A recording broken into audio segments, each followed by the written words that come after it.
Assalamualaikum warahmatullahi wabarakatuh. Selamat datang kembali dengan kami di channel Penjaga Muda. Oke teman-teman, di sini saya akan memberikan pengumuman untuk jadwal SKD CPNS Kemenkumham tahun 2021.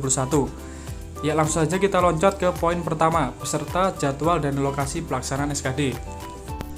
Yang pertama, peserta seleksi yang nomor registrasi dan nama tercantum dalam lampiran pengumuman ini berhak mengikuti SKD dengan menggunakan CAT. Rincian lokasi ujian, jadwal, dan pembagian sesi pelaksanaan SKD adalah sebagaimana tercantum. Waktu pelaksanaan SKD bagi pelamar yang memilih lokasi ujian luar negeri akan diinformasikan kemudian. Peserta wajib hadir dan mengikuti ujian sesuai dengan jadwal dan lokasi yang telah ditentukan. Peserta tidak diperkenankan mengubah jadwal yang telah ditentukan. Lalu di poin kedua ada materi SKD. Yang pertama ada TWK yang meliputi nasionalisme, integritas, bela negara, dan bahasa Indonesia. Yang kedua ada TIU yang meliputi kemampuan verbal, kemampuan numerik, dan kemampuan figural. Lalu yang ketiga ada TKP meliputi pelayanan publik, jejaring kerja, sosial budaya, TIK, profesionalisme, dan anti radikalisme.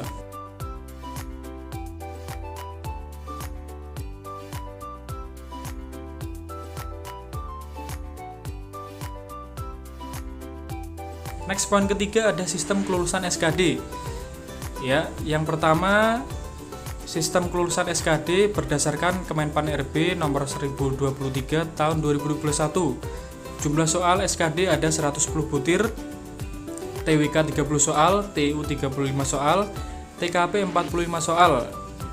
Nilai ambang batas kebutuhan umum TWK dengan nilai 65, TIU 80, dan TKP 166 teman-teman.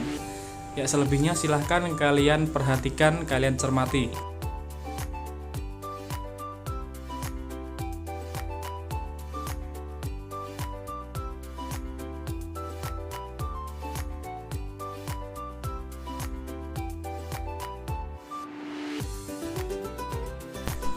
Lanjut, poin kedua ada peserta yang berhak mengikuti SKB adalah peserta yang dinyatakan lulus SKD dan masuk dalam 3 kali jumlah kebutuhan masing-masing jabatan berdasarkan peringkat tertinggi.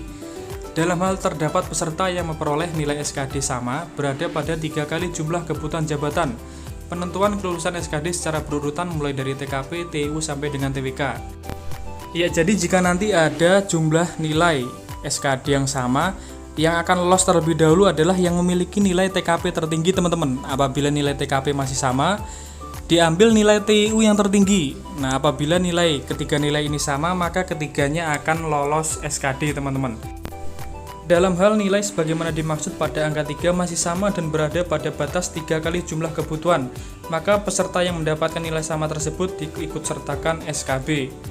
Oke, sudah paham ya? Langsung ke ketentuan pelaksanaan SKD. Ketentuan pelaksanaan SKD CPNS Kemenkumham tahun 2021 sesuai dengan Surat Edaran Kepala BKN nomor 7 tahun 2021 tentang pelaksanaan seleksi dengan metode CAT, ya, dengan protokol kesehatan ketat. Silahkan kalian simak.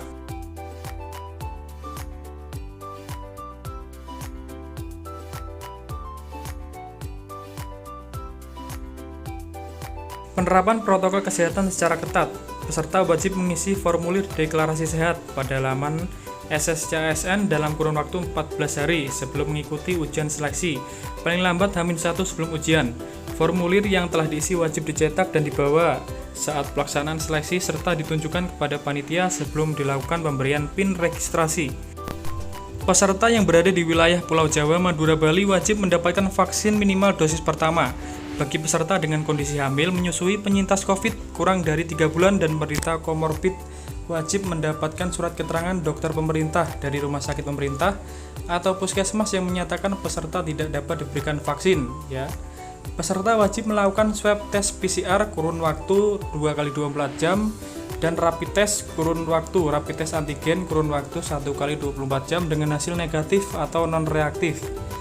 Peserta yang terkonfirmasi positif dan sedang menjalani isolasi wajib melaporkan kepada panitia seleksi paling lambat 1 hari sebelum pelaksanaan ujian melalui email seleksi.kemenkumham@gmail.com dengan subjek PCR positif, nomor peserta ujian, lalu nomor handphone, disertai lampiran bukti kartu peserta ujian, surat keterangan dokter, hasil swab PCR, serta keterangan menjalani isolasi dari pejabat yang berwenang. Lalu penjadwalan ulang dapat ditolak apabila ditemukan bukti bahwa peserta tidak terkonfirmasi positif COVID-19. Peserta wajib menggunakan masker medis ya, dan ditambah masker kain di bagian luar. Jadi ini double masker teman-teman ya, bukan lapis 3.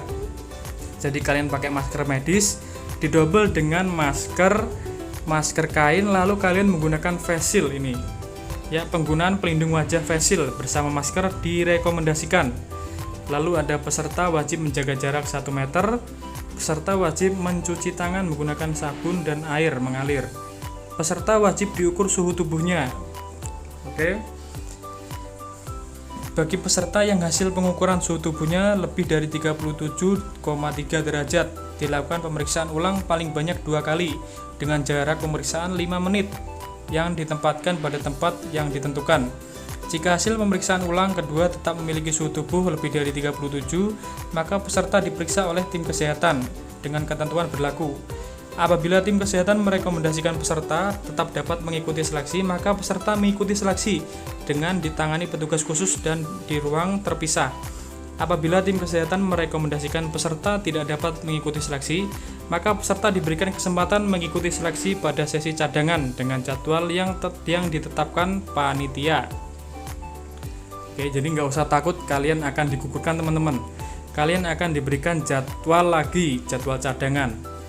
Apabila peserta sebagaimana dimaksud pada huruf B tidak mengikuti seleksi pada sesi cadangan, maka peserta tersebut dianggap gugur. Peserta yang berasal dari wilayah berbeda dengan lokasi ujian mengikuti ketentuan protokol perjalanan ya. Lalu di sini ada tata tertib peserta, wajib kalian simak juga teman-teman. Pertama, peserta memakai pakaian dengan ketentuan baju kemeja lengan panjang berwarna putih polos tanpa corak, celana panjang atau rok berwarna hitam polos tanpa corak bukan jeans, jilbab berwarna hitam polos bagi yang menggunakan jilbab, dan sepatu berwarna hitam tertutup. Jadi tidak wajib pantofel teman-teman. Peserta wajib hadir 90 menit sebelum pelaksanaan SKD dimulai. Peserta wajib membawa kartu peserta ujian, EKTP asli atau surat keterangan perekaman kependudukan asli. Lalu membawa formulir deklarasi sehat, melakukan swab tes PCR, kurun waktu 2 kali 24 jam atau antigen, rapid test antigen, 1 kali 24 jam dengan hasil negatif atau non-reaktif. Kartu atau sertifikat telah mendapatkan vaksin minimal dosis pertama, khusus peserta Pulau Jawa, Madura, Bali. Lalu surat keterangan dokter atau rumah sakit pemerintah puskesmas, khusus peserta di wilayah Pulau Jawa, Madura, Bali, yang tidak dapat diberikan vaksin karena dalam kondisi hamil, penyintas COVID kurang dari 3 bulan, dan penderita komorbid. Paspor atau kartu masyarakat Indonesia luar negeri khusus peserta dengan lokasi ujian luar negeri. Lalu membawa pensil kayu bukan pensil mekanik teman-teman. Ya, selanjutnya ada poin 5, keterangan lain-lain. Ada biaya transportasi, akomodasi peserta selama mengikuti SKD menjadi tanggungan masing-masing peserta. Ya, silahkan kalian cermati, kalian perhatikan. Ini nomor 3, bagi peserta yang tidak hadir sesuai dengan hari, tanggal, waktu, dan lokasi ujian yang telah ditentukan dengan alasan apapun dinyatakan gugur. Oke, next. Jadi silahkan untuk jadwal dan lokasi ujian kalian lihat di websitenya cpns.kemenkumham.go.id teman-teman. Di sana sudah tertera jadwal pelaksanaan SKD CPNS untuk Kementerian Hukum dan HAM, serta sudah tertera pula untuk lokasi ujian kalian. Jadi silahkan kalian kunjungi saja websitenya cpns.kemenkumham.go.id teman-teman. Ya, jadi ini informasi yang dapat saya berikan untuk kalian. Sampai dengan saat ini setelah saya cek, ternyata yang ada file untuk pelaksanaan SKD CPNS ini baru daerah Bengkulu, Sulawesi Tengah, dan Jawa Tengah teman-teman. Jadi baru 3 daerah yang telah mengupload file untuk pelaksanaan SKD CPNS Kemenkumham tahun 2021. Ya, saya kira sekian dulu informasi yang dapat saya berikan untuk kalian semua mengenai rincian dari jadwal pelaksanaan SKD CPNS Kemenkumham tahun 2021 teman-teman. Saya akhiri perjumpaan kita kali ini. Sampai jumpa di konten-konten selanjutnya. Wassalamualaikum warahmatullahi wabarakatuh.